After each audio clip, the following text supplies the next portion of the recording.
Radio Católica. Radio Católica. Unidos por Cristo y María. Unidos por Cristo y María.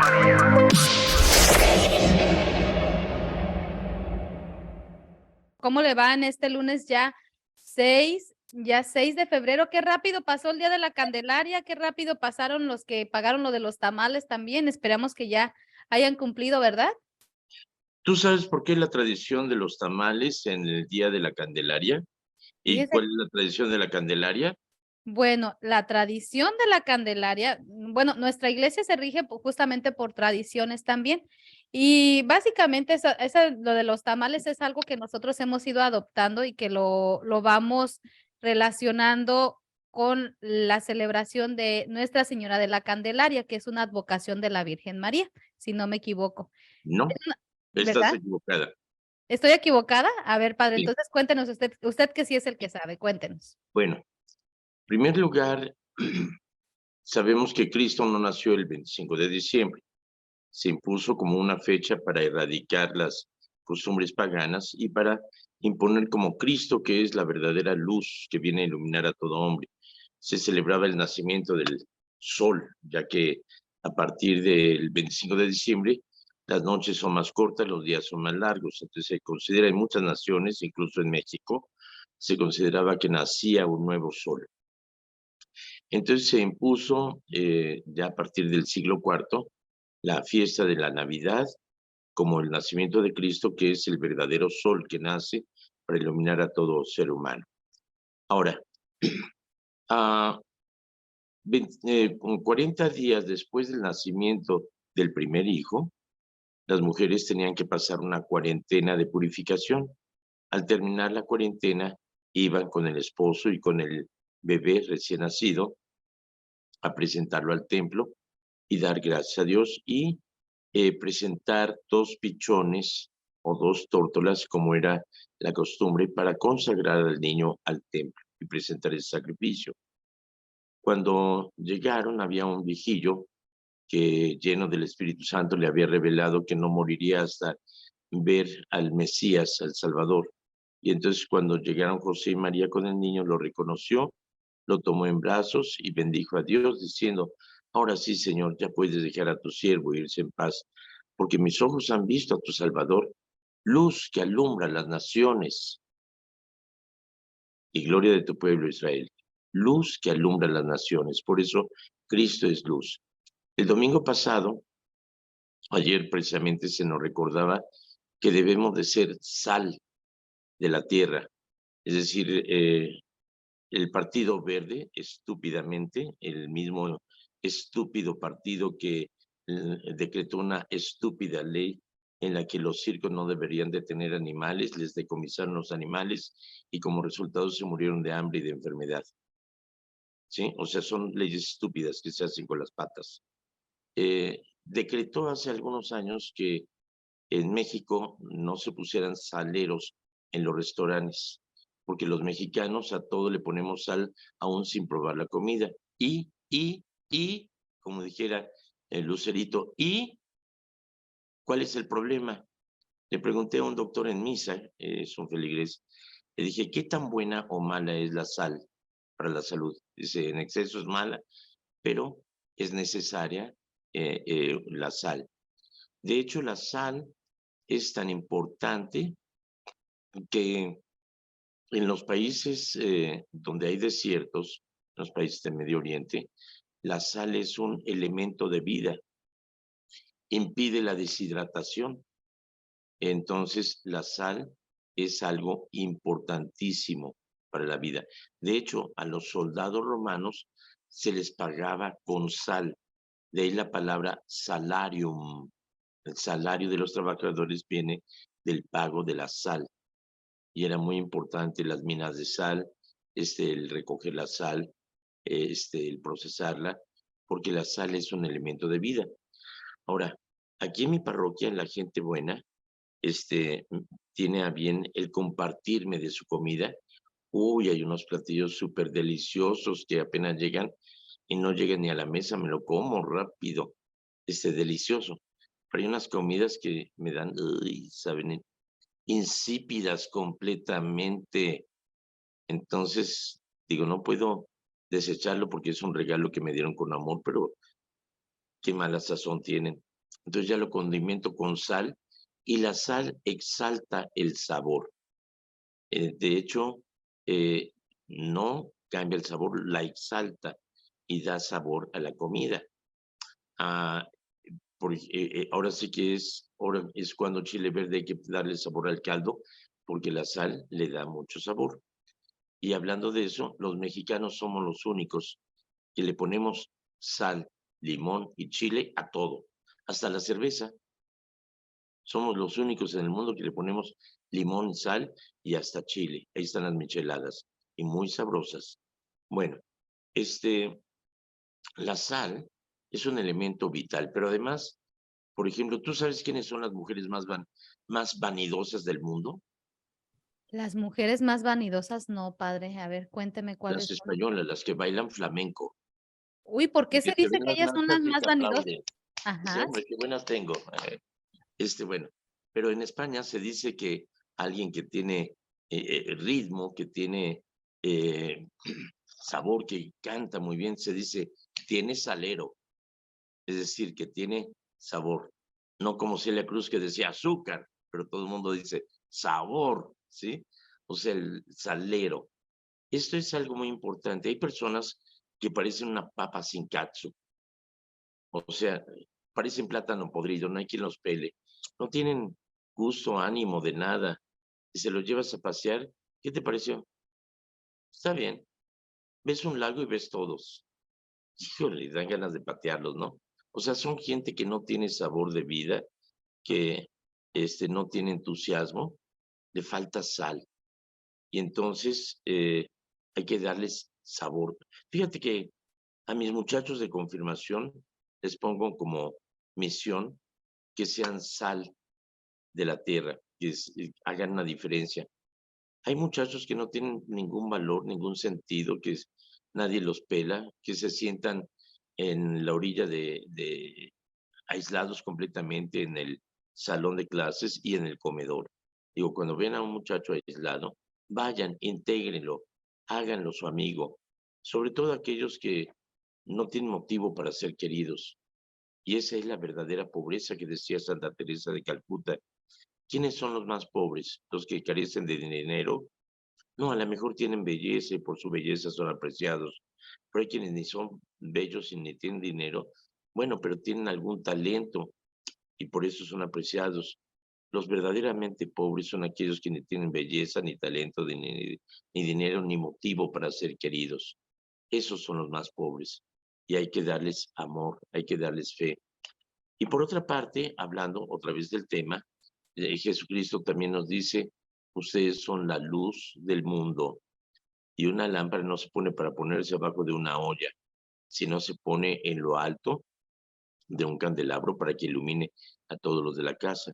Dice, de esa manera hagan obras buenas para que la gente vea la luz de Dios en los demás. Entonces todos tenemos luz. Alguien que diga, no, pues es que yo no puedo, yo no sé, ay, es que soy tan poquita cosa, ay, es que yo no tengo capacidad, soy muy menso, etcétera. Oye, estás insultando a Dios, porque Dios no hace basura. Dios te hizo a su imagen y semejanza. Entonces no menosprecies la obra de Dios que hizo en ti. Tenemos que brillar con las obras del Padre y tenemos que hacer el bien. Por eso Cristo es luz de la tierra, pero también nos invita a brillar con su luz. Mira, aquí me impresiona mucho en las noches con luna llena como ayer, cómo ilumina de tal manera las montañas y todo y la nieve, que hasta brilla tan intensamente que muchas veces hay que ponerse lentes oscuros. Es hermoso cómo brilla, cómo se ilumina todo con la luz. Cuando estaba en primaria, el maestro nos enseñaba que hay planetas que tienen luz, digo que hay astros que tienen luz propia y otros que no. Y una pregunta que ponía era en el examen, ¿la Tierra tiene luz propia? Y yo puse sí. Y me la sacó mal y yo le protesto, ¿por qué me dice que no? Porque la Tierra no tiene luz propia. Ah, y la electricidad la pide prestada a Marte o a Venus. Es compañía de fuerza, de electricidad y fuerza. Son luz y fuerza. Así que, y mi papá la paga cada mes. Así que tenemos luz propia. No, en realidad la Tierra vista desde el espacio, esas bonitas fotografías que se han tomado desde el espacio, brilla la Tierra, es el planeta azul, pero refleja la luz del sol, al igual que la luna, que ilumina tanto, no tiene luz propia, pero cómo ilumina de tal manera que se ve con toda claridad. Bueno, pues nosotros debemos de reflejar esa luz de Cristo al mundo, debemos de ser luz para el mundo. Bueno, entonces, porque Cristo es luz del mundo, se conmemora la celebración de la presentación de Cristo, la presentación del Señor. Pero, recordando que Cristo es luz del mundo, tiempo después, la gente acostumbró llevar velas para bendecir, para recordar que Cristo es la luz que brilla en ese hogar. Y esa es la costumbre de llevar las velas, para recordar que Cristo es luz del mundo y que nosotros debemos de brillar en esa luz. Por eso las candelas y en la fiesta de la Candelaria, o sea, de la fiesta de las candelas, la fiesta de la luz. Eso es lo que significa.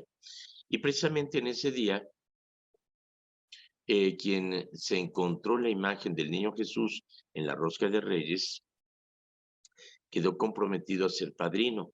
Se lleva la imagen del niño Jesús en su casa, lo cuida y lo trae vestido de rey el día de la presentación del Señor. Aquí lo hicimos también, bendijimos las imágenes del niño Jesús, que ya estaban benditas, pero se invoca la bendición sobre la familia que tiene esa imagen del niño. Bendijimos también las velas que trajeron para iluminar sus hogares y bendijimos también a la verdadera imagen del niño Jesús, que es en los niños de carne, hueso y un pedazo de pescuezo. Ahí está la verdadera imagen de Jesús y bendijimos a los niños. Eso fue el día de la Candelaria. Ahora, al final de la misa tuvimos tamales. ¿Por qué los tamales? El tamal que te lo diga, pero fíjate que al final de la misa dije, hay un abogado entre nosotros aquí en la feligresía. No, padre, ¿por qué? Porque necesitamos sacar los tamales del bote. Bueno, pero sí, se lograron sacar unos tamales deliciosos, ¿eh? Bueno, resulta ser que en el México prehispánico había 5 días, es decir, el calendario era de acuerdo a la luna, 28 días, pero sobraban, eran 360 días, pero sobraban al año 5 días que eran de tinieblas, eran de recogimiento en la casa, era de no trabajar, era para orar, era tiempo en que el mundo podría terminar o era tiempo de mala suerte. Entonces, terminando esos 5 días, se celebraba la alegría de un nuevo sol. Y entonces se presentaba lo mejor de la cosecha de los elementos más sagrados. ¿Cuáles son los elementos más sagrados? El maíz y el cacao. Entonces se presentaban esos elementos ante Tlaloc, porque le pedían la lluvia, ante Huitzilopochtli, ante las divinidades. Se ofrecían sacrificios humanos también, que era alimentar a Dios con la sangre, elemento de vida, para que los demás pudieran tener vida. Y entonces la fiesta era, se van a escandalizar, pero era con la carne de los sacrificados, porque pasaban a formar parte de la divinidad. Y también se hacían los tamales con carne de conejo, de pescado, de ajolotes, de ranas. Era como se cocinaba los tamales, que es el maíz, elemento sagrado. Y el cacao lo molían las mujeres y se preparaba el chocoatl, que significa agua amargosa, cacaotl, significa agua amargosa, pero era el elevar el espíritu para la oración. A la llegada de los españoles empezaron a mezclarlo con leche, con canela, con azúcar, y es el chocolate que tenemos ahora a nivel mundial, un regalo de México para el mundo. Afortunadamente hoy ya no tenemos los sacrificios humanos, pero coincide precisamente con esa festividad y que los tamales y el chocolate estaban presentes en todas las celebraciones. Por eso es la tradición del chocolate y los tamales. ¿Ok? Así que ya te diste cuenta que estabas equivocada, pero ya no. Ya no, hasta el día de hoy había estado equivocada, ya no estoy equivocada. Gracias, Qué padre. bueno. Muchas Muy bien. gracias. Bueno, Es como yo, que pensaba que era el perone, pero no. ¿Y tú sabes lo que es el píloro? no, a ver, padre, Ignóralo. ignóralo. Bueno, Bueno, bueno, fíjate que ayer celebramos la fiesta del primer santo mexicano. Tú sabes cuál es el primer santo mexicano, ¿verdad? el primer santo mexicano, no, padre. A ver, cuénteme, ¿quién fue el primer santo mexicano? Bueno, cronológicamente sería Juan Diego, pero canonizado, el primer santo canonizado fue un playboy chilango, buena onda. O sea, San Felipe de Jesús Las Casas. Él nació allá por el 1500 y tantos. Hijo de papi y de mami, que eran riquísimos. Tenían una serie de tiendas de platería en la que es actualmente la calle de Madero, que antes se llamaba la calle de Plateros. Eran tiendas donde se vendía plata fina, cubiertos y soperas y pozoleras, no, cocteleras, copas de plata y todo, o sea, era riquísimo. Y ese escuincle, cuando nació, fue bautizado en la Catedral Metropolitana, ahí sigue todavía la pila bautismal donde fue el bautizado. Ah, pero era un diablillo el escuincle, cómo daba lata, y su mamá decía, ay, Felipillo, Felipillo, Dios te haga un santo. Y tenían una sirvienta negra que decía, Felipillo santo, señora, primero esta higuera que está seca, da higo a que te canijo sea santo. Bueno, pues creció el cuate y llegó a ser guapísimo como yo. Podría darles algunos ejemplos. Y siendo rico, era tan rico, tan rico, tan rico, que se probó. Dijo, ay, qué rico estoy. Bueno, era rico el cuate y playboy. Se iba de parranda, andaba de mujeriego, de fiestero, de borrachote y todo. Y su papá no lo aguantaba y un día lo llevó al seminario. Pues más tarde que lo llevó, en la noche se escapó y regresó y dice, papi, o sea, qué mala onda, qué mal te viste, o sea, yo no soy para esas cosas, o sea, de plano no. Dice, sabes que ya no te aguanto. Te voy a dar material para que pongas y dinero para que pongas una tienda en Filipinas y ya no te quiero volver a ver hasta que vengas triunfante. Y lo mandó a Filipinas. Y allí, pues siendo joven, rico, con su propio negocio, sin tener papi ni mami que lo mandaran, no, hombre, aprovechó para darle vuelo a las hilachas. Y si en México era Playboy, acá era todavía mucho más. Un día acabó tan borracho que se quedó tirado en la calle y no supo ni dónde. Pero lo despertaron las campanas de la iglesia porque se quedó dormido en la entrada de la iglesia, en las escaleras. Dijo, ay, Diosito, si en la borrachera te ofendí, en la cruda me sales debiendo. Y entonces salió un padre franciscano, lo vio ahí tirado y dice, muchacho, ¿qué haces aquí? ¿Qué pasó ya? ¿Ya llegamos? Pues ¿a dónde se habían ido? No, y le habló de tal manera el padre que realmente Felipe se convirtió, dio el cambiazo, se vendió, quién sabe qué haría con su fortuna, pero ingresó con los franciscanos y se dedicó completamente a servir, a prepararse y llegó a ser diácono, pero para su ordenación de presbítero el obispo estaba en México porque Filipinas pertenecía a la arquidiócesis de México y el obispo no podía ir hasta Filipinas para ordenarlo. Entonces lo mandaron en barco a la Ciudad de México, bueno, al puerto de Acapulco, obviamente, y donde iría a la Ciudad de México. Pero en el camino hubo un huracán tan fuerte que naufragó en las costas de Japón. Y entonces ahí se encontró con varios monjes franciscanos, misioneros, con algunos jesuitas, y con 16 laicos japoneses que estaban evangelizando. Y dentro de los misioneros también había franciscanos que venían de Colombia, que venían de diferentes lugares, de Corea también. Había incluso médicos, un médico y un soldado que se habían hecho misioneros.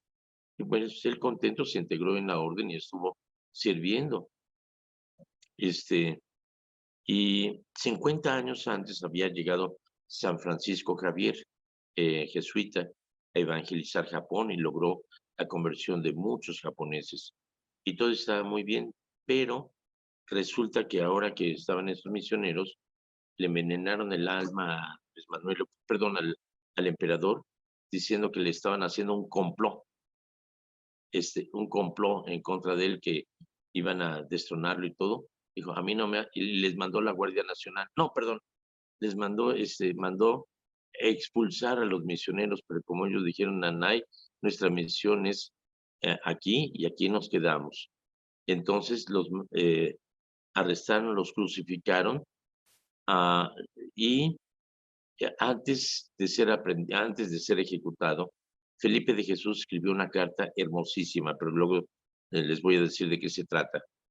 Ahí los pusieron en una cruz, pero tenían los pies, o sea, no clavados, sino en una plataforma, abiertos de pies, y los brazos amarrados en la cruz, y una argolla que los detenía aquí a la cruz. Entonces, Felipe de Jesús era medio chaparrito y son...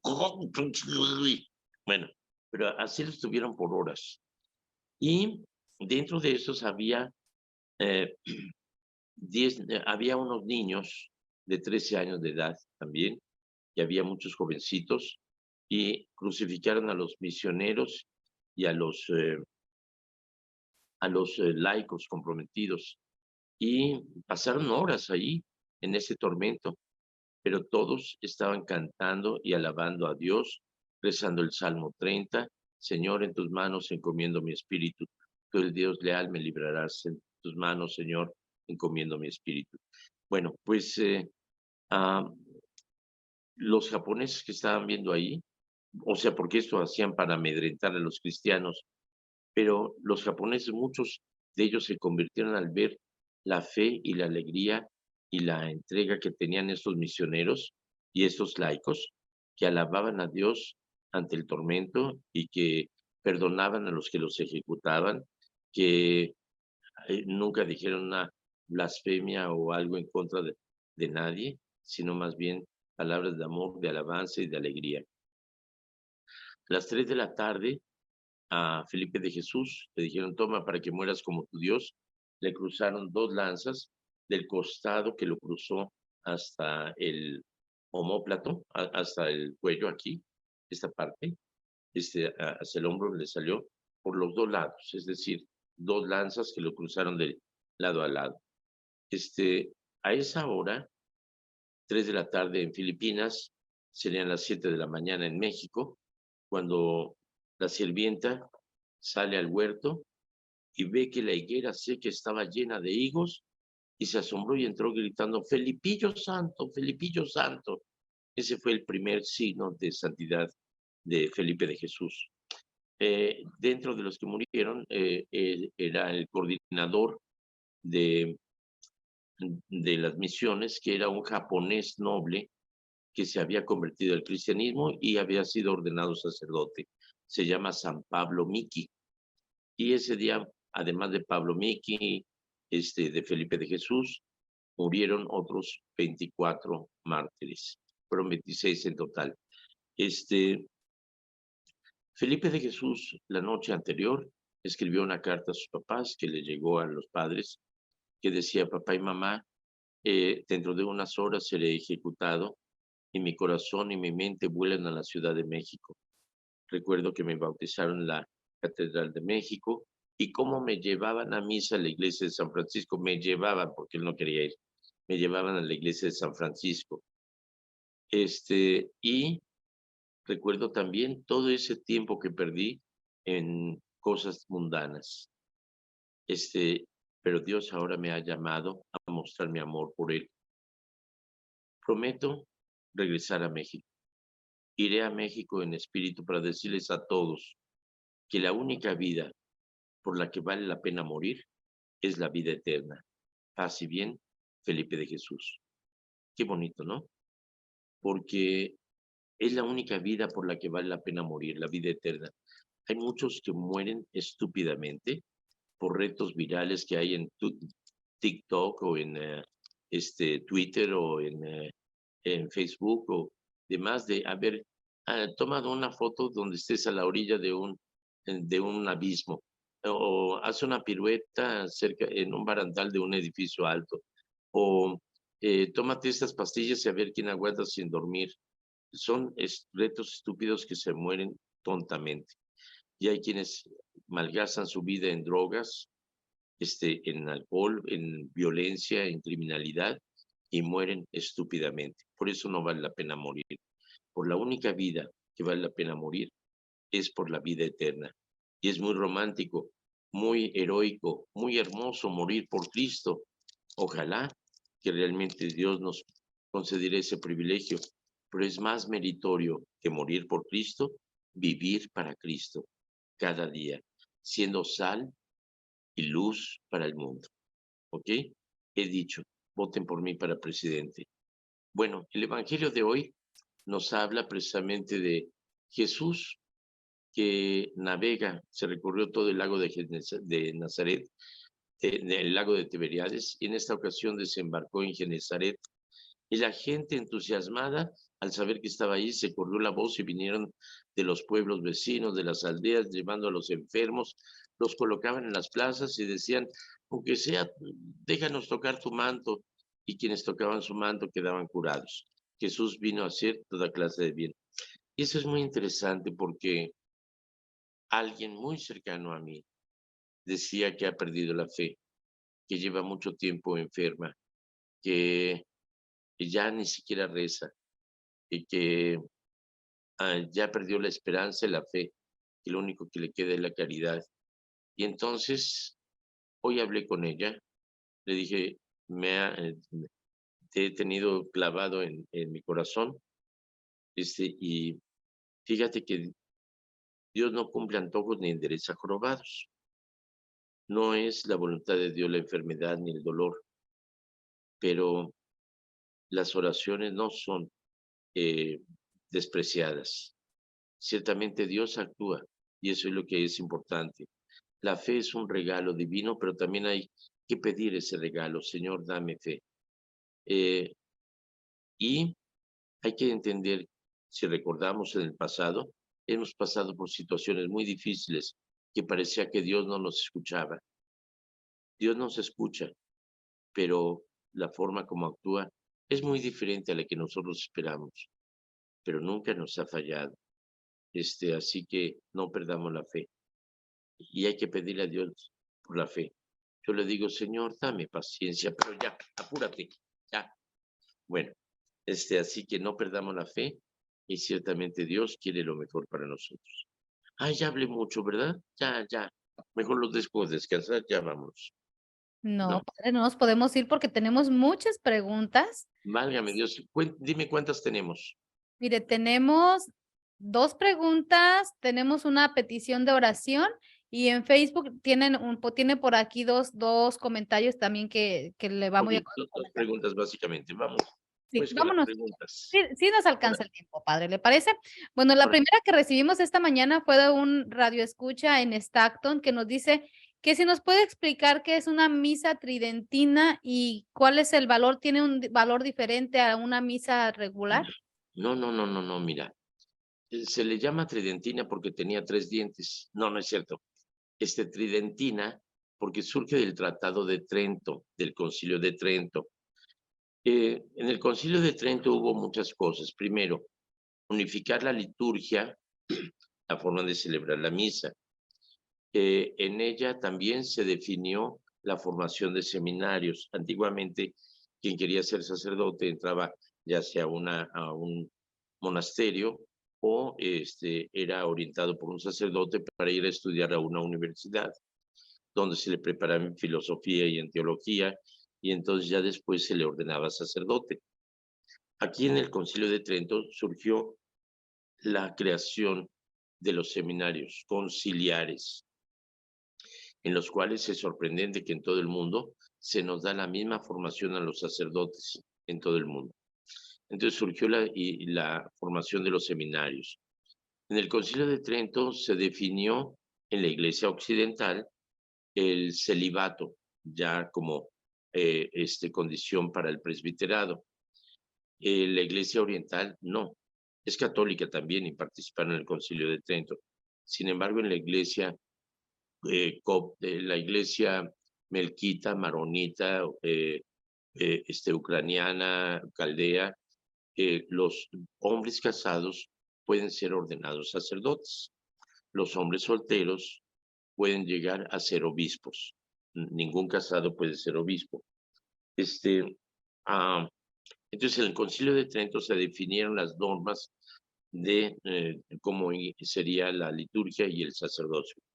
En el Concilio de Trento se definió el misal romano como era en ese momento.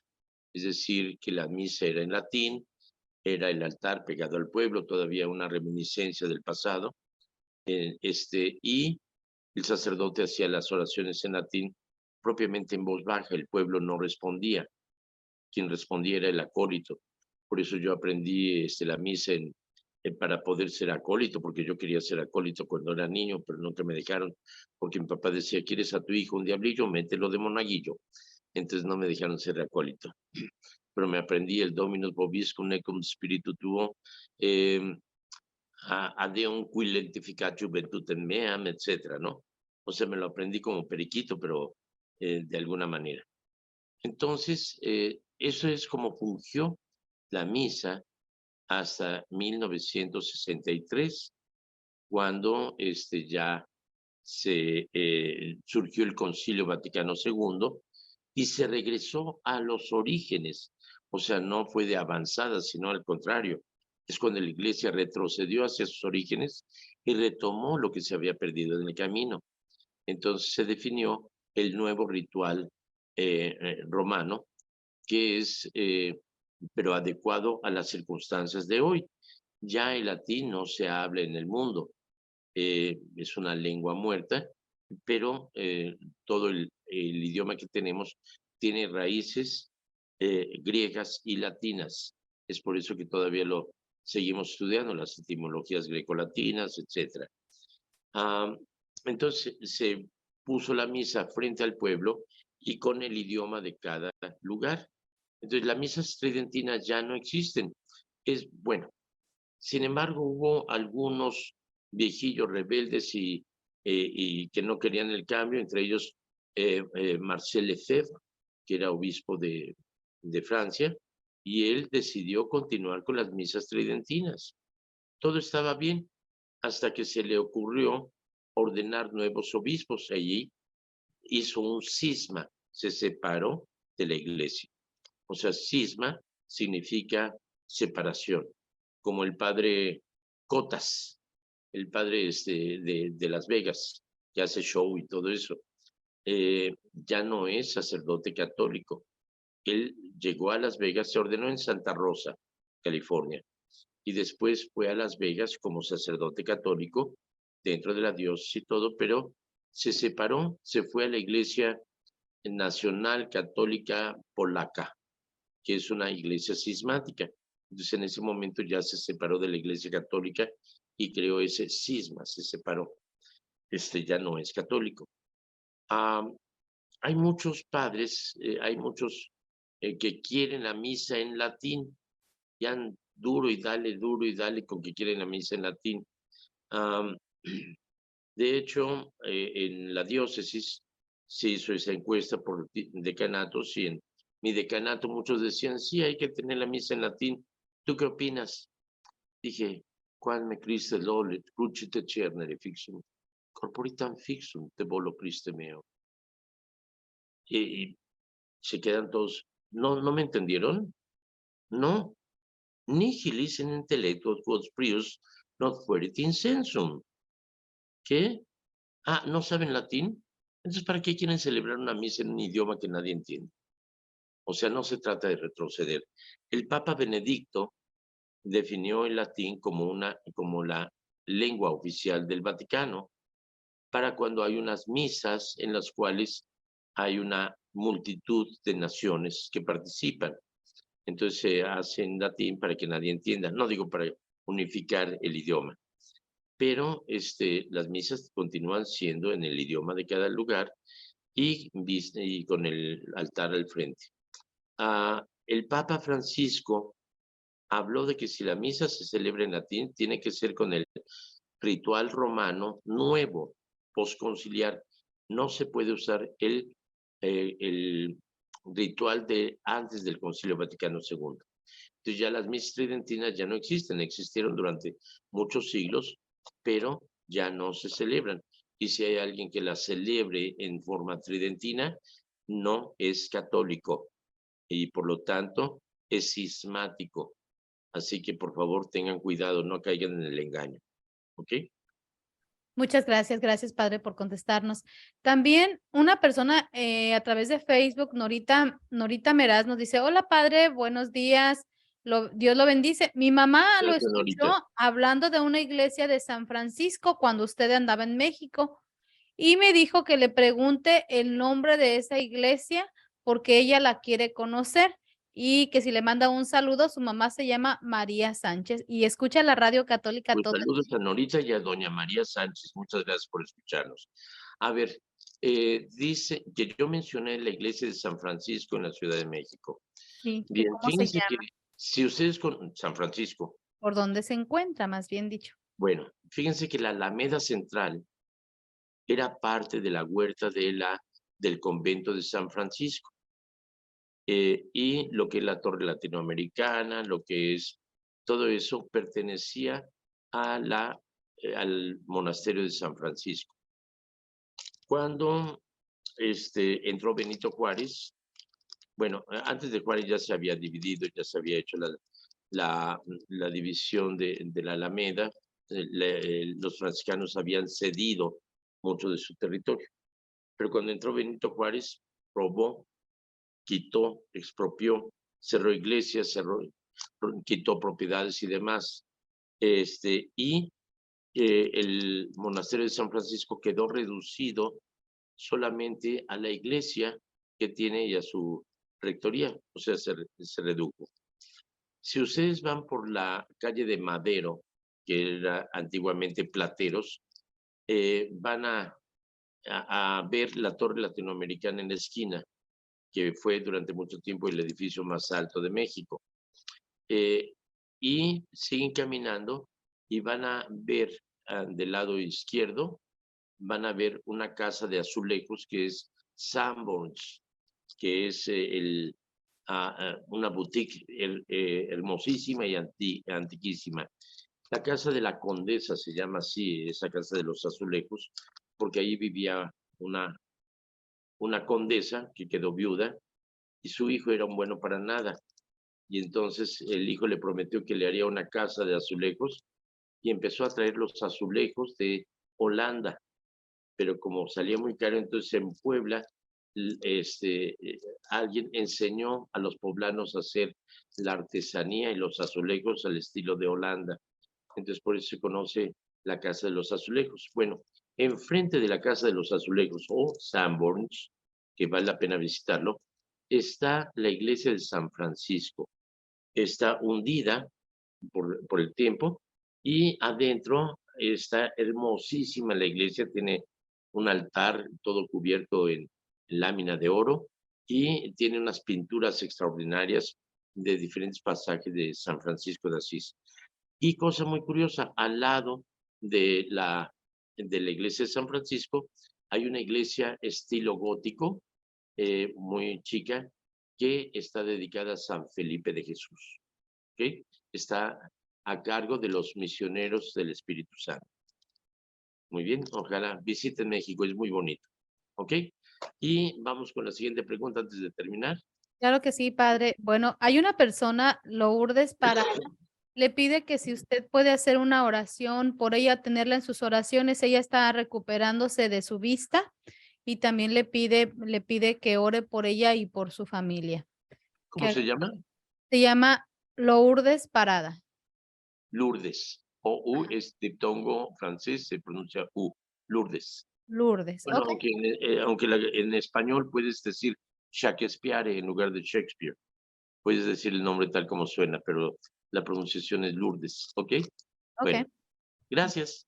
Y pedimos tenemos por Lourdes. entonces por Lourdes, y también hay otra persona que nos pregunta aquí en Facebook, pero ¿le parece si se la dejo pendiente y se la paso a Juanita para el día de mañana? Déjamela de una vez, rápido. Ahorita te Bueno, la tenemos, contesto. dice, Teresita Bautista nos pregunta, ¿qué quiere decir en el credo bajo a los infiernos? Ok, acordémonos de que se define el infierno de diferentes maneras. El Hades, que es la profundidad del infierno donde está el chamuco masticando a Judas como chicle, según Dante Alighieri. Está el Seol. El Seol es el sepulcro. Es el lugar donde los muertos moran. Y el Gehenna también era el basurero de la ciudad que siempre se estaba quemando. Al decir que Cristo descendió a los infiernos, significa bajó al sepulcro, pero él rompe las puertas del infierno o del sepulcro, las puertas de la muerte, con su resurrección y nos da nueva vida, vida eterna. ¿Ok? Entonces el Seol es el sepulcro. Eso es a lo que se refiere el credo antiguo. ¿Ok? Bueno, pues esas son todas, padre. Muchísimas gracias. Gracias a ustedes. Y con esto nos despedimos el día de hoy. Nos encontramos, bueno, usted aquí se encuentra el día de mañana, Dios pero mediante. con mucho gusto saludarlo. Y que Dios Todopoderoso les acompañe, les colme de gracia y bendición. En nombre del Padre, del Hijo y del Espíritu Santo. Amén. Hasta pronto. Gracias. Gracias, padre. Bendiciones. Radio Católica. Radio Católica. Unidos por Cristo y María. Unidos por Cristo y María.